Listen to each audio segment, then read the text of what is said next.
सबसे पहले एक बार थोड़ा सा ओवरव्यू ले लेते हैं, क्योंकि कुछ बच्चों ने पहले लेक्चर्स मिस किए थे। ये आपका चैप्टर 1 है। चैप्टर 1 में क्या दिया गया है? Overview of operating system. तो इस चैप्टर में हम पढ़ेंगे कि ऑपरेटिंग सिस्टम क्या है, उसकी डेफिनेशन समझेंगे। उसके बाद different type of operating system जो हमारे चले आ रहे हैं वो कौन कौन से हैं, जो मेजरली है। ऑपरेटिंग सिस्टम की सर्विसेज क्या है, क्या इसके फंक्शंस हैं। बेटा ये बहुत इंपॉर्टेंट टॉपिक हैं ये दोनों। अगर मैं बात करूं एग्जाम पॉइंट ऑफ व्यू से, ये पूछे जाते हैं कि भाई टाइप्स ऑफ ऑपरेटिंग सिस्टम कौन कौन से हैं, और सबसे ज्यादा इंपॉर्टेंट है ऑपरेटिंग सिस्टम सर्विसेज। क्यों इंपॉर्टेंट है? क्योंकि अगर आप अपना सिलेबस डिजाइन देखोगे तो आपको पता चलेगा कि आपके जो अगले चैप्टर्स हैं जो इस पूरे सिलेबस में कवर किए गए हैं, वो सारे वही चैप्टर हैं जो ऑपरेटिंग सिस्टम अपनी सर्विसेज प्रोवाइड कराता है। जैसे कि आपको दिखाता हूं मैं अभी। चैप्टर नंबर 2 है प्रोसेस मैनेजमेंट। चैप्टर नंबर 3 है डेडलॉक। चैप्टर नंबर 4 है मेमोरी मैनेजमेंट। चैप्टर नंबर 5 है आपका आईओ मैनेजमेंट। छठा है आपका फाइल मैनेजमेंट एंड सातवां है आपका Linux operating system. Chapter number 7 को छोड़ दीजिए, बाकी जितने ये चैप्टर्स हैं ये सारे चैप्टर्स वही हैं जो ऑपरेटिंग सिस्टम सर्विसेज प्रोवाइड कराता है। ऑपरेटिंग सिस्टम 4 से 5 मेजर सर्विसेज प्रोवाइड कराता है, जिसमें आपकी फाइल मैनेजमेंट हो गया, प्रोसेस मैनेजमेंट हो गया, ये सारी चीजें, मेमोरी मैनेजमेंट हो गया। तो ये सारी चीजें क्या है, हमारी ऑपरेटिंग सिस्टम सर्विसेज का पार्ट है। तो ये हमें पूरे पूरे चैप्टर में पढ़ना है। तो ये आपका बहुत इंपॉर्टेंट टॉपिक हो जाता है एग्जाम पॉइंट ऑफ व्यू से भी और समझनी। उसके बाद हम करेंगे इसमें user operating system interface, system calls क्या होती हैं, टाइप्स ऑफ सिस्टम कॉल्स क्या होती हैं, सिस्टम प्रोग्राम्स क्या होते हैं, ऑपरेटिंग सिस्टम स्ट्रक्चर क्या होता है, वर्चुअल मशीन क्या होती है, उनके बेनिफिट्स क्या होते हैं। तो ये सारे टॉपिक्स हम यहाँ पे पढ़ेंगे। ओवरव्यू से मतलब क्या है? ओवरव्यू से मतलब ये है कि अगर आप इनका थोड़ा सा आपको आइडिया है इन टॉपिक्स का, तो आने वाले जो टॉपिक्स हैं, आने वाले जो चैप्टर्स हैं, आप उनको समझने में बहुत ज्यादा सक्षम हो जाते हैं, आप उनको आसानी से समझ सकते हैं। उससे क्या होगा, तब की जब ये चीजें की छोटे छोटे इनके यूज आएंगे वहां पे, तो आपको इन चीजों के बारे में ज्यादा सोचना नहीं पड़ेगा कि हाँ भाई क्या है। मान लीजिए कोई टॉपिक पढ़ रहे हैं, वहां पे आपको वहां पे जिक्र आया सिस्टम कॉल का, तो आपको पता होगा पहले कि सिस्टम कॉल क्या है। तो इसीलिए ये चैप्टर जो है एक इंट्रोडक्शन चैप्टर भी है, साथ में ओवरव्यू चैप्टर भी है, और आपके छोटे छोटे बेसिक कंसेप्ट क्लियर करने में भी ये चैप्टर आपकी हेल्प करेगा। कि सबसे पहले ऑपरेटिंग सिस्टम क्या है इसके बारे में बात करते हैं, फिर इसकी डेफिनेशन की बात करेंगे। एन ऑपरेटिंग सिस्टम, जिसको हम शॉर्ट फॉर्म में ओएस भी रिप्रेजेंट करते हैं, is an interface between a computer user and program hardware. ये सबसे बेसिक लाइन है जो आपको हर जगह पढ़ने को मिलेगी। इसका सिंपल सा मतलब क्या है? ये एक इंटरफेस की तरह काम कर रहा है जो आपके कंप्यूटर के हार्डवेयर के और हमारे बीच में ये एज अ इंटरमीडिएट वर्क करता है। क्यों? क्योंकि कंप्यूटर हार्डवेयर की जो नॉलेज है, जो कमांड्स हैं, जो एक्शंस हैं, हम उनको कंट्रोल नहीं कर सकते, क्योंकि वो हमारी नॉलेज समझ से बाहर होते हैं। हम उनकी लैंग्वेज को नहीं समझते, मशीन लेवल लैंग्वेज को नहीं समझते। और हमारा क्या है, हम क्या समझते हैं? हाई लेवल लैंग्वेज को समझते हैं। तो ये एक तरह से बीच में इंटरमीडिएट का काम करता है। इस तरह की बहुत सारी चीजें हैं, आपने देखा होगा वेबसाइट्स वगैरह हो गई, वहां पे हम जाते हैं, वहां पे लॉगिन इन्फॉर्मेशन ये सब कुछ होता है।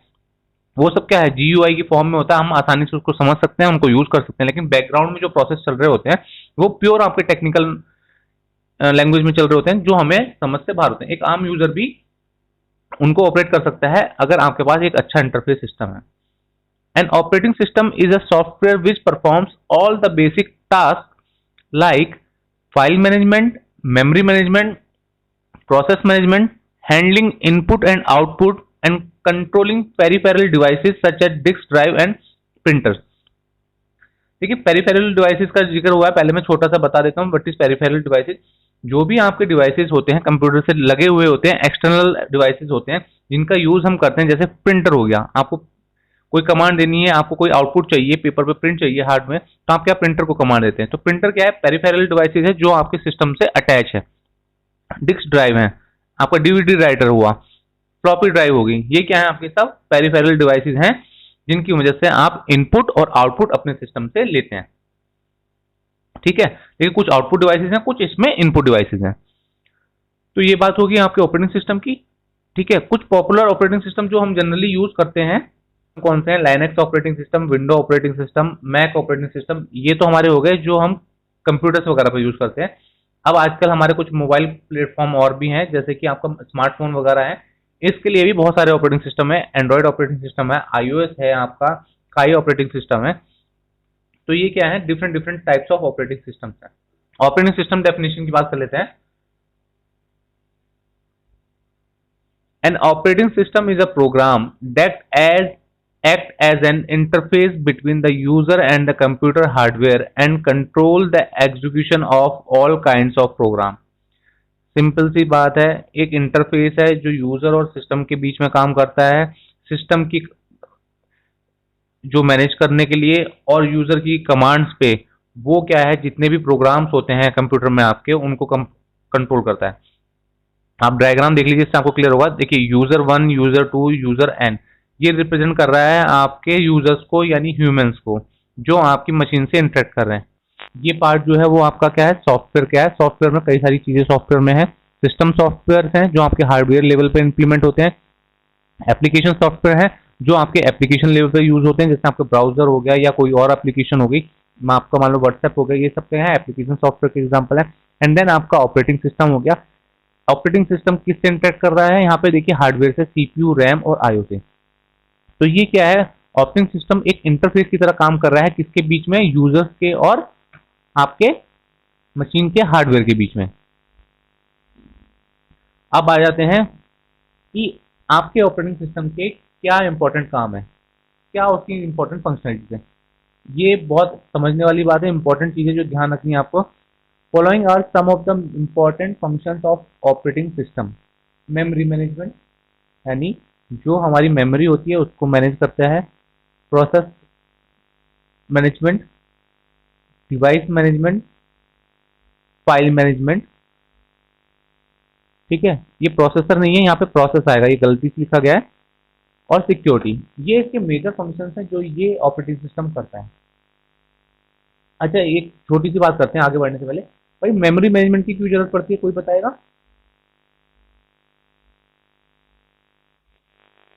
मेमोरी मैनेजमेंट की क्यों जरूरत पड़ती है? बिल्कुल सही है, बिल्कुल सही है। लेकिन यहाँ पे मैं आपको बता दूं आगे क्लियर है, यहाँ पे जब हम बात कर रहे हैं मेमोरी मैनेजमेंट से, तो यहाँ पे मेमोरी की जिसकी बात की जा रही है वो बात की जा रही है प्राइमरी मेमोरी की, यानी मेन मेमोरी की। ठीक है, क्योंकि मेन मेमोरी हमारी क्या होती है, हमेशा लिमिटेड होती है। और हमारा प्रोसेस जब भी एग्जीक्यूशन स्टेट में आता है, प्रोसेस मतलब हमारी कोई एप्लीकेशन हो गई या हमारा हमने जो भी टास्क किया, जब भी वो एग्जीक्यूशन फेज में आता है, वो हमेशा पहले मेमोरी में लोड होगा। ठीक है, उसके बाद सीपीयू को असाइन होगा। ठीक है, आप इसको ऐसे ऐसे याद रखिए, जब भी आपने कोई अपनी एप्लीकेशन अपने फ़ोन में ओपन की, मान लीजिए आपने व्हाट्सएप ओपन किया, जैसे ही आपने उसको क्लिक किया वो लॉन्च हो गया, आपने देखा कि वो काम करने लगा। जैसे ही वो लॉन्च होगा वो किस में लोड होगा, मेन मेमोरी में लोड होगा, और उसके बाद वो आपके मोबाइल के जो सीपीयू है, आपका जो प्रोसेसर है, उसको असाइन होगा। तब प्रोसेसर उस पर काम कर रहा होगा। ये बेसिक रूल है, इसको याद रखिएगा। कोई भी एप्लीकेशन तभी आपकी रनिंग स्टेट में मानी जाती है, पहले वो मेमोरी में लोड होनी चाहिए, दूसरी वो प्रोसेसर को असाइन होनी चाहिए।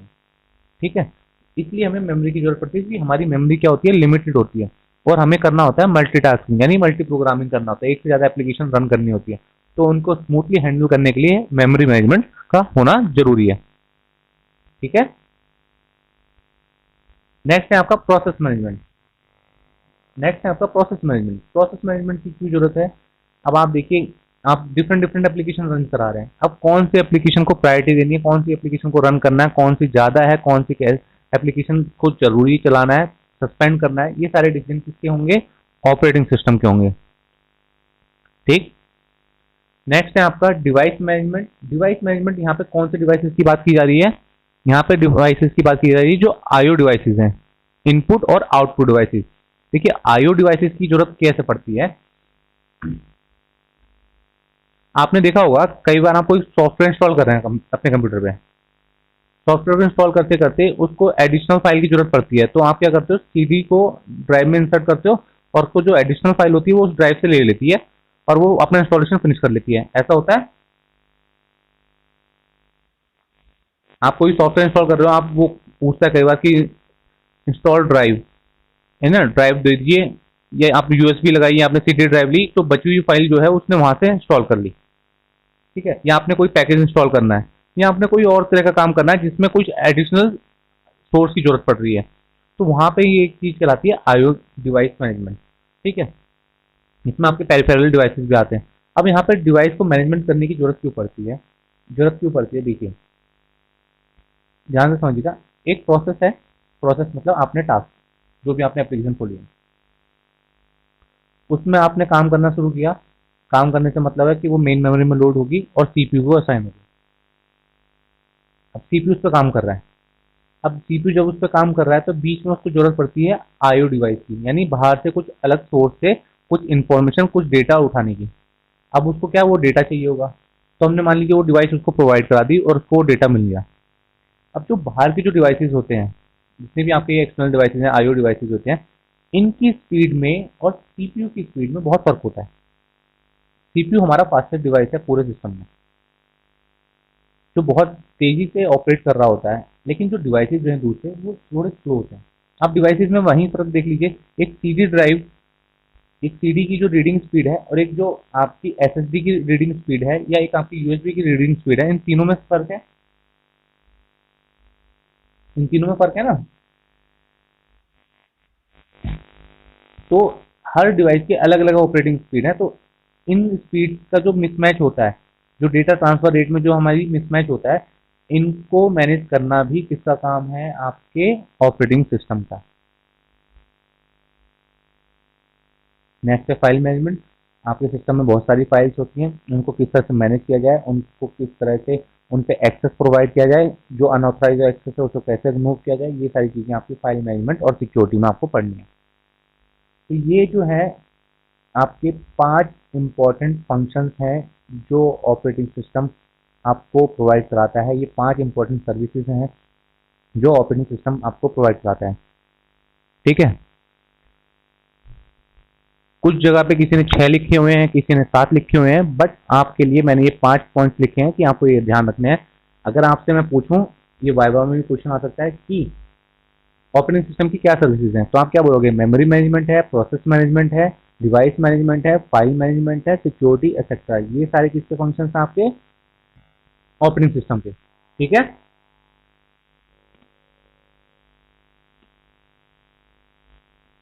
अब इन्हीं फंक्शंस को हम थोड़ा सा दोबारा से एक्सप्लेन वे में पढ़ेंगे। ऑपरेटिंग सिस्टम सर्विसेज और फंक्शंस प्रोवाइडेड बाय ओएस,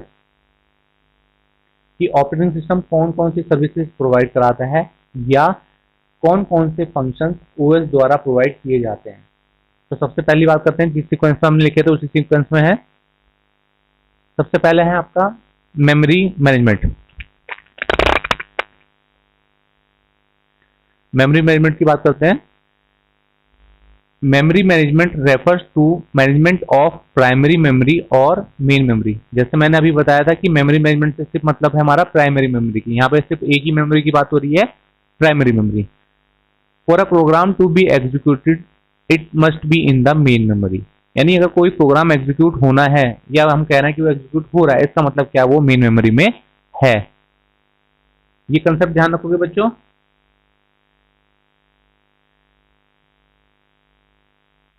हाँ, कोई भी प्रोग्राम आप कोई कह रहा है कि वो एग्जीक्यूट हो रहा है, इसका मतलब क्या? वो मेन मेमोरी में पहले से प्रोग्राम लोड हो चुका है, तभी वो एग्जीक्यूट होगा, वरना एग्जीक्यूट नहीं होगा। ठीक है, तो मेमोरी मैनेजमेंट करते समय ऑपरेटिंग सिस्टम क्या क्या काम करता है वो अब हम पढ़ेंगे। N operating system does the following activities for memory management, यानी एक ऑपरेटिंग सिस्टम कौन कौन सी एक्टिविटी करता है मेमोरी को मैनेजमेंट करते हुए? पहला, keep tracks of primary memory, that is which part of it are in use by whom and which are not in use. सबसे बेसिक काम यही है कि भाई जो हमारी मेमोरी मेन मेमोरी का जो स्पेस है, उसमें से कितना स्पेस किसने घेर रखा है और कितना स्पेस खाली पड़ा हुआ है, यानी कितना यूज में आ रहा है, कितना अनयूज आ रहा है। दूसरा, इन मल्टी प्रोग्रामिंग का मतलब है कि एक से ज्यादा प्रोग्राम एक साथ आपकी मेन मेमोरी में लोड हो चुके हैं, एक से ज्यादा प्रोग्राम पे आपका प्रोसेसर काम कर रहा है। The OS decide which process will get memory and when and how much, यानी जहां पे एक से ज्यादा प्रोग्राम एक साथ आपकी मेन मेमोरी में आ जाते हैं, वहां पे सारा डिसीजन कौन लेता है? ऑपरेटिंग सिस्टम लेता है कि किस प्रोसेस को मेमोरी मिलनी चाहिए, किसको नहीं मिलनी चाहिए, और किसको मेमोरी कब मिलनी चाहिए। तीसरा है आपका allocate the memory when a process request it to do so. यानी अगर कोई प्रोसेस आपका मेन मेमोरी में आया है और वो लोकेट करने के लिए रिक्वेस्ट करता है, तब ओएस उसको रिक्वेस्ट करेगा। यानी प्रोसेस रिक्वेस्ट करते हैं, उसकी रिक्वेस्ट को एक्सेप्ट करना या डिनाई करना किसके हाथ में होता है? ओएस के हाथ में होता है। दूसरा लास्ट में है आपका deallocate the memory when a process no longer need it और हैज बीन टर्मिनेटेड। मतलब जो मेमोरी यूज कर रहा है प्रोसेस, अगर जब प्रोसेस वो अपना काम पूरा करके चला जाए तो उस मेमोरी को फ्री करने का काम भी कौन करता है? ऑपरेटिंग सिस्टम करता है। क्या करता है? ऑपरेटिंग सिस्टम करता है। तो मेमोरी मैनेजमेंट से जुड़े हुए ये चार इंपॉर्टेंट काम है। पहला कौन है? पहला कौन सा काम है कि भाई मेमोरी कितनी खाली है, कितनी भरी हुई है, यानी कितनी यूज में आ रही है, कितनी अनयूज है, इसका ट्रैक करना। दूसरा, जब एक से ज्यादा प्रोसेस आपकी मेन मेमोरी में आना चाहते हैं तो ये डिसाइड करना कि कौन सा प्रोसेस मेन मेमोरी में आएगा, कौन सा नहीं आएगा, और किसको कब आना है। ठीक है, कब आने से मतलब क्या है? मान लीजिए चार प्रोसेस आपके आने चाहते हैं, तो हम इसमें ओएस डिसाइड करेंगे पहले दूसरे नंबर का आएगा, उसके बाद तीसरा या चौथा आएगा, फिर पहला आएगा, इस तरह से, यानी कब आना है। ठीक, उसके बाद जब ये प्रोसेस आना चाहते हैं, ये रिक्वेस्ट रेज करेंगे, तो उन रिक्वेस्ट को एक्सेप्ट या डिनाई करना किसका काम है? ओएस का काम है। अगर ओएस उस प्रोसेस की रिक्वेस्ट को एक्सेप्ट करता है तो उसको एक मेमोरी एलोकेट कर देगा, और अगर डिनाई करता है तो उसको रोक देगा। और लास्ट में क्या है? Deallocate the memory when a process no longer needs it और हैज बीन टर्मिनेटेड। यानी जैसी प्रोसेस अपना काम करके मेमोरी को छोड़ेगा, उस मेमोरी स्पेस को वो खाली कर देगा।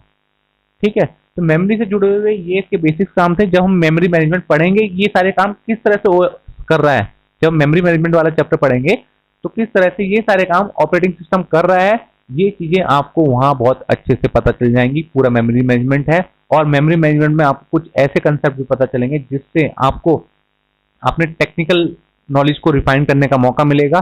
प्लस आपको डे टू डे लाइफ में जो आप गैजेट्स यूज करते हैं, आपको उस पर भी क्लैरिटी मिलेगी कि हाँ भाई ये कैसे कर रहा है। तो ये सब्जेक्ट जब आप कंप्लीट कर लोगे तो आपके हाथ में जो आप मोबाइल यूज करते हो, आप जो कंप्यूटर यूज करते हो, या कोई भी आप ऐसा डिवाइस यूज कर रहे हो जिसमें कंप्यूटिंग पावर है, जहाँ पे ऑपरेटिंग सिस्टम का यूज हो रहा है, वहां पे आपको इतने सही कंसेप्ट पता चलेंगे कि आप आगे चल के ये डिसाइड कर पाओगे कि हाँ ये सब इस सिस्टम की परफॉर्मेंस कैसी होगी, हाँ ये सिस्टम में चीजें कैसे काम कर रही हैं, आपको बहुत हद तक क्लियर आइडिया मिल जाएगा। आपने आज तक रैम और रोम का पढ़ा होगा, लेकिन रैम और रोम का क्या फायदा है, क्या चीजें हैं, और रैम, स्पेशली रैम के बारे में वो आपको यहाँ को पढ़ना मिल जाएगी, क्योंकि रैम ही हमारी क्या है? प्राइमरी मेमोरी होती है जिसमें हमारे प्रोग्राम्स लोड होते हैं। तो रैम क्या, हम जो कहते हैं ना हमारे सिस्टम्स में रैम इतनी ज्यादा है, हम बोलते हैं कि भाई 4 GB रैम हो जाए, 6 GB रैम हो जाए, 8 GB रैम हो जाए, 12 GB हो जाए, 16 GB है। तो जो रैम का पर्पज है वो कैसे सॉल्व हो रहा है, वो यहाँ पे आपको पता चलेगा। आपको ये भी पता चलेगा कि भाई एक लिमिट से ज्यादा रैम बढ़ाने से आपके सिस्टम पे कोई फर्क पड़ता है या नहीं पड़ता। ठीक है, मान लीजिए मेरे आज मान लीजिए मैं मोबाइल यूज कर रहा हूँ, उसकी में 8 GB रैम है, डेट्स बेटर, बहुत बढ़िया है। लेकिन अगर मैं कहूँ मैं मेरे मोबाइल में 16 GB की रैम है, तो क्या वो मेरे लिए बहुत बेटर रहेगा या नहीं रहेगा? वो सारी चीजें भी आपको यहाँ बहुत ज्यादा क्लियरिटी होंगी। तो ये जब सब्जेक्ट आप पढ़ते चलोगे तो इन द एंड आपको इतनी क्लैरिटी हो जाएगी कि आप डे टू डे लाइफ में भी इसका इम्प्लीमेंट अपनी आंखों से देख पाओगे, अपनी चीजों को समझ पाओगे, महसूस कर पाओगे कि हाँ भाई कैसे ऑपरेटिंग सिस्टम पे हमारा काम हो रहा है, ऑपरेटिंग सिस्टम कैसे चीजें चला रहा है। ठीक है, आपको एक छोटा सा कंसेप्ट और है जो आपको पता चलेगा कि वो मैं अभी से थोड़ा सा उसका हिंट दे देता हूँ।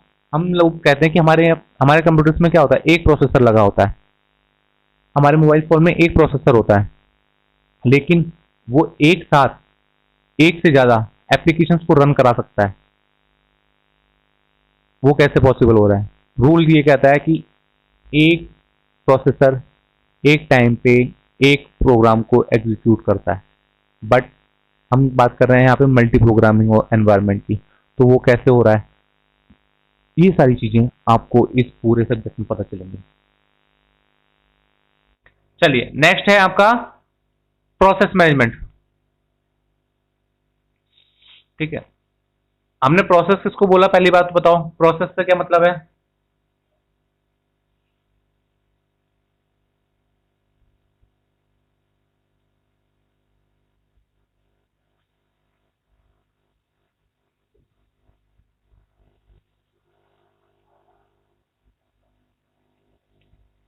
बेटा सॉफ्टवेयर की बात ना करके यहां बोलना चाहिए प्रोग्राम। जब भी कोई प्रोग्राम अंडर एग्जीक्यूशन होता है, ठीक है, तो हम उसको बोलते हैं प्रोसेस। क्या बोलते हैं? प्रोसेस। ये बात समझ में आई सबको? जब भी कोई प्रोग्राम अंडर एग्जीक्यूशन होता है तो हम उसको बोलते हैं प्रोसेस। अंडर एग्जीक्यूशन से मतलब क्या है, इस वर्ड का क्लियरिटी होनी चाहिए। What is under execution? Under execution से मतलब है कि वो प्रोग्राम मेन मेमोरी में लोड हो चुका है और सीपीयू को असाइन हो रखा है। आई बात समझ में? यानी कोई प्रोग्राम जो मेन मेमोरी में लोडेड है और सीपीयू को असाइन है, उसको हम बोलते हैं प्रोसेस। Is that clear? ठीक। तो in multi programming environment the OS decides which process gets the process when and how for much time। यानी in multi programming environment the OS decides which process gets the processor when and for how much time। This function is called process scheduling. ये जो word use किया है मैंने process scheduling, ये बहुत important है और इसके लिए जो लेक्चर्स कवर करने होंगे वो हम थोड़े डिफरेंट तरीके से कवर करेंगे। और ये इंटरेस्टिंग टॉपिक है। आपके जो सिलेबस है उसमें कभी भी न्यूमेरिकल पोर्शन नहीं आता, बट मैं आपको कराऊंगा। अब कोई क्वेश्चन पूछेगा कि न्यूमेरिकल पोर्शन कराना क्यों जरूरी है?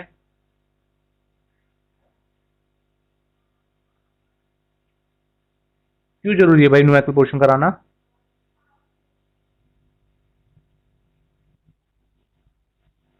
जब तक आप न्यूमेरिकल प्रोसेस नहीं करोगे, न्यूमेरिकल क्वेश्चन को पूरा नहीं करोगे, तो आपको ये पता नहीं चलेगा कि वाकई में प्रोसेस शेड्यूलिंग हुई कैसे है। न्यूमेरिकल करना एक तरह से प्रैक्टिकल करने जैसा है, जिसमें आपको क्लैरिटी मिलेगी, हाँ भाई प्रोसेस इस तरह से शेड्यूल करें। और मानिएगा ये इंटरेस्टिंग पार्ट भी है, इसमें आपको मजा भी आता है। आपको एग्जैक्टली पता चल जाएगा कि हाँ ये चीजें कैसे काम कर रही हैं। तो इसके लिए हम कोशिश करेंगे कि प्री रिकॉर्डेड वीडियो बना के डाले जाएं और साथ में फिर लाइव क्वेश्चन इसके लिए जाएं। ठीक है, तो अब यहाँ पे प्रोसेस मैनेजमेंट में सिंपल सी बात कर लेते हैं। ओएस ये डिसाइड करता है कि कौन सा प्रोसेस सीपीयू को असाइन होना चाहिए और कितने समय के लिए होना चाहिए। ये सारे डिसाइड करने के काम किसके हैं? आपके ऑपरेटिंग सिस्टम के। इस चीज के लिए ऑपरेटिंग सिस्टम कुछ एक्टिविटीज परफॉर्म करता है। वो एक्टिविटीज कौन कौन सी हैं? वो एक्टिविटीज हैं keep track of processor and the status of process. यानी प्रोसेसर खाली है, बिजी है, इस चीज का हिसाब किताब रखता है ओएस, और साथ में प्रोसेस की स्टेट का भी हिसाब किताब रखता है। अब स्टेट क्या है वो अभी हम आगे जाके टॉपिक में कवर करेंगे, अभी इसको छोड़ दीजिए। दूसरा काम क्या है? Allocate the processor to a process. यानी जो सीपीयू है उसको असाइन करा देता है जो भी प्रोसेस अगर आता है और वो सीपीयू उस समय खाली होता है। और जब प्रोसेस अपना काम करके चला जाता है तो बाद में प्रोसेस को डी एलोकेट कर देता है। यानी सिंपल सा काम है भाई, प्रोसेसर खाली है, बिजी है, उसका हिसाब किताब रखना, प्रोसेस की स्टेट का हिसाब किताब रखना। अगर प्रोसेसर खाली है तो प्रोसेस को उसको असाइन करा देना, और अगर वो काम अपना पूरा करके चला जाता है तो वहां से उसको डी एलोकेट कर देना। तो ये किसके काम है? आपके प्रोसेस मैनेजमेंट के अंदर जो ओएस करके देता है। थर्ड है आपका device management. N operating system manages device communication via their respective driver. It does the following activities for device management. यानी ऑपरेटिंग सिस्टम क्या करता है? जो आपके आईओ डिवाइसेस हैं उनसे कम्युनिकेट करता है, किसकी हेल्प से? उनके ड्राइवर की हेल्प से। जैसे कि मान लीजिए आपका क्या है, आपका फ्लॉपी ड्राइव है या आपका डीवीडी ड्राइव है, तो यहां पे क्या होता है? इनसे कम्युनिकेशन करता है, और इनके कम्युनिकेशन करने में हेल्प कौन करता है? जो इन डिवाइसेस के रेस्पेक्टिव ड्राइवर्स हैं। ड्राइवर हम इंस्टॉल करते हैं ना, जब भी कोई आप डिवाइस अपने सिस्टम पे लगाते हो, इवन ब्लूटूथ डिवाइस लगा रहे हो या कोई भी डिवाइस लगा रहे हो, तो उसका ड्राइवर इंस्टॉल होता है। उन ड्राइवर की हेल्प से ऑपरेटिंग सिस्टम क्या करता है? इन डिवाइसेस से आपस में कम्युनिकेट कर पाता है। अब इसमें डिवाइस मैनेजमेंट को करने के लिए ओएस के पास कौन कौन सी एक्टिविटीज हैं जिनकी मदद से ये डिवाइस को मैनेजमेंट करता है? पहला है keep track of all devices. Program responsible for this task is known as IO controller. यानी जितने भी डिवाइसेस हैं वो ऑन स्टेट में है, ऑफ स्टेट में है, वर्किंग है, कितने आपके डिवाइस से कनेक्टेड है, इन सब का हिसाब किताब रखता है। और इसके हिसाब किताब रखने के लिए उसके पास एक छोटा सा प्रोग्राम होता है जिसको बोलते हैं हम आईओ कंट्रोलर। दूसरा क्या है, ये डिसाइड करता है कि कौन से डिवाइस को और कितने समय के लिए प्रोसेस को दिया जाना चाहिए, जैसे कि सेम सीपीयू वाले केस में हुआ था। फोर्थ है आपका allocate the device in the efficient way, यानी जो डिवाइस है उसको एफिशिएंट वे में एलोकेट करना। एफिशिएंट वे से मतलब है यहाँ पे जो स्पीड गैप है, मैंने बताया था ना कि जो आईओ डिवाइसेस होते हैं वो स्लो होते हैं, और जो हमारा सीपीयू होता है और जो मेमोरी वगैरह डिवाइसेस होते हैं वो उनके कंपैटिबिलिटी में बहुत ज्यादा फास्ट होते हैं। तो उनको इस तरह से एलोकेट किया जाता है ताकि जो स्पीड गैप है उसको मिनिमाइज किया जा सके। और लास्ट में है डी एलोकेट डिवाइसेस, यानी जो डिवाइसेस आपने उनको एलोकेट कराए हैं उनको डी एलोकेशन कराने का काम भी कौन करता है, ओएस कराता है। यानी सारे जो टॉपिक्स आपके मैंने कवर किए हैं, बनाए हैं पॉइंट्स, वो सिमिलर हैं, सारे में टास्क हैं, बस उनके जो इंपॉर्टेंट टास्क है वहीं पे उसका फर्क है, बाकी ऑलमोस्ट आपके नोट्स में सिमिलरिटी मिल जाएगी।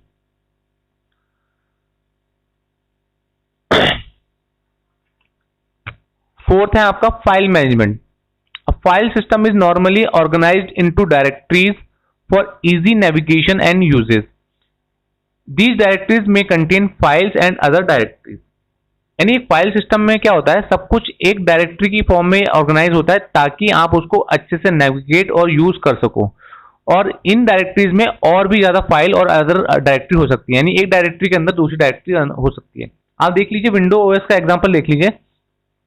विंडो ओएस में क्या होता है, आप जाते हैं, ड्राइव बनी होती है, ड्राइव के अंदर एक फाइल बनी होती है, उस फाइल के अंदर आप अपनी बहुत छोटी छोटी फाइल्स, फोल्डर के अंदर आप बहुत छोटी छोटी फाइल्स रख सकते हैं। उन फाइल्स के अंदर भी आप और फोल्डर बना सकते हैं। तो इस तरह से ये क्या है, आप ऑर्गेनाइज वे में काम कर रहे हो, आप उसमें जा सकते हो, आप उससे बाहर निकल सकते हो, आप उसमें चीजें एडिट कर सकते हो। तो ये सारी चीजें फंक्शनलिटी कौन प्रोवाइड कराता है, ओएस प्रोवाइड कराता है। आपने देखा वो फर्क देख लीजिएगा, आप कभी अलग अलग ऑपरेटिंग सिस्टम यूज करेंगे तो आपके विंडो में जो फाइल मैनेजमेंट है वो एक अलग मिलेगा आपको, आईओएस में या आपको मैक ऑपरेटिंग सिस्टम में आईओएस अलग मिलेगा। अगर आप कोई लाइनक्स ऑपरेटिंग सिस्टम यूज कर रहे हो तो वहां पे फाइल मैनेजमेंट आपको बिल्कुल अलग मिलेगा। यानी फाइल मैनेजमेंट जो है वो भी ऑपरेटिंग सिस्टम के हिसाब से होता है, हर ऑपरेटिंग सिस्टम किस हिसाब से कर रहा है वो चीज है। कितने लोगों ने डिफरेंट डिफरेंट अपने ओएस देखे हैं, यूज किए हैं? ठीक है, मैक और विंडो यूज कर रहे हो आप, चलिए आप ही बता दीजिए क्या दोनों में फाइल मैनेजमेंट एक जैसा है?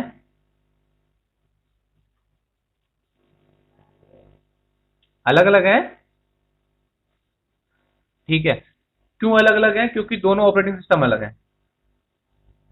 दोनों दोनों ऑपरेटिंग सिस्टम अलग हैं, दोनों ऑपरेटिंग सिस्टम का अपना फाइल मैनेजमेंट को ऑपरेट करने का, मैनेज करने का हिसाब अलग है, इसलिए ये दोनों अलग अलग हैं। ठीक है, an operating system does the following activities for file management. File management को मैनेज करने के लिए कौन कौन सी एक्टिविटीज ऑपरेटिंग सिस्टम परफॉर्म करता है? पहला है keep track of information, location, usage, status etcetera.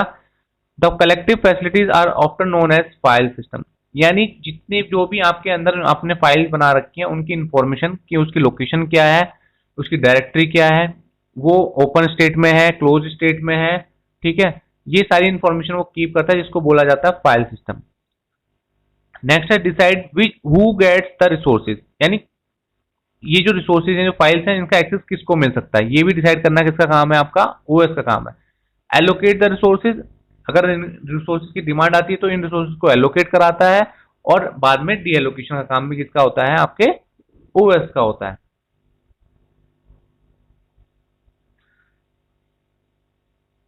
पांचवा है आपका अदर इंपॉर्टेंट एक्टिविटीज।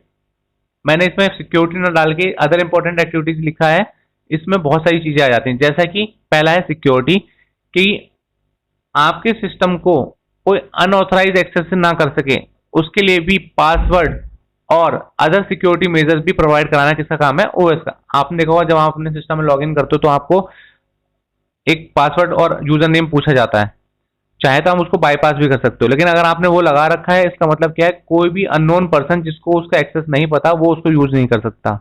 इससे फायदा क्या होता है कि आप अनऑथराइज एक्सेस को प्रिवेंट कर रहे हो, ताकि आप अपनी सेफ्टी को बढ़ा पा रहे हैं, आपका डेटा की सेफ्टी को बढ़ा पा रहे हो। ना ही कोई आपके सिस्टम को गलत तरीके से यूज कर पाएगा, ना ही उसके अंदर रखे हुए डेटा का यूज कर पाएगा आपकी बिना मर्जी के। नेक्स्ट है आपका जॉब अकाउंटिंग।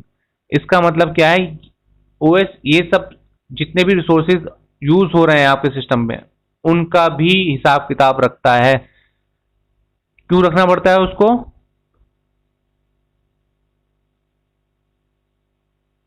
बताइए बच्चों।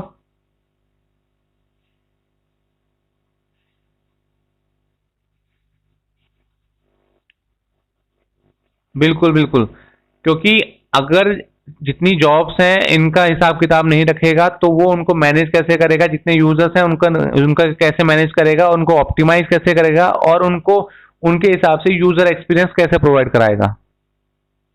ठीक है। लास्ट है आपका coordination between other software and users. साथ ही साथ जितने भी आपके एप्लीकेशन प्रोग्राम आपके सिस्टम पे इंस्टॉल होते हैं, मान लीजिए आपने कोई प्रोग्राम इंस्टॉल कराया दिया है, तो उनका भी यूजर एक्सपीरियंस अच्छा इंप्रूव करके देना भी आपके ऑपरेटिंग सिस्टम का काम है। क्योंकि आपके सिस्टम पे खाली ऑपरेटिंग सिस्टम ही सॉफ्टवेयर नहीं है जो यूज कर चल रहा है, आपके सिस्टम पे और भी एप्लीकेशन प्रोग्राम है जो इंस्टॉल्ड होंगे और जिनका आप यूज करोगे।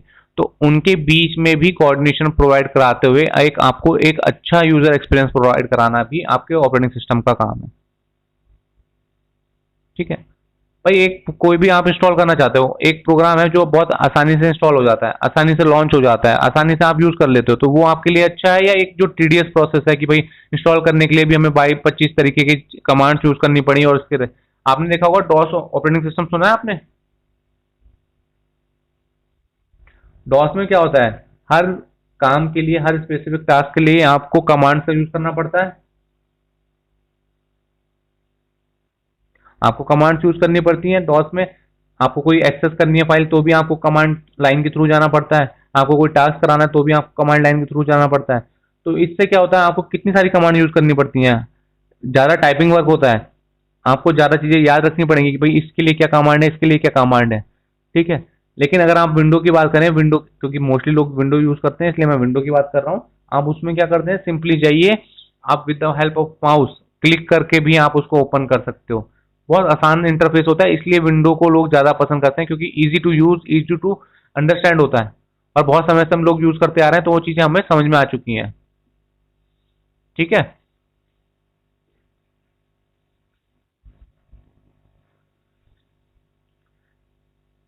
चलिए, तो अभी ये चीज होगी आपकी।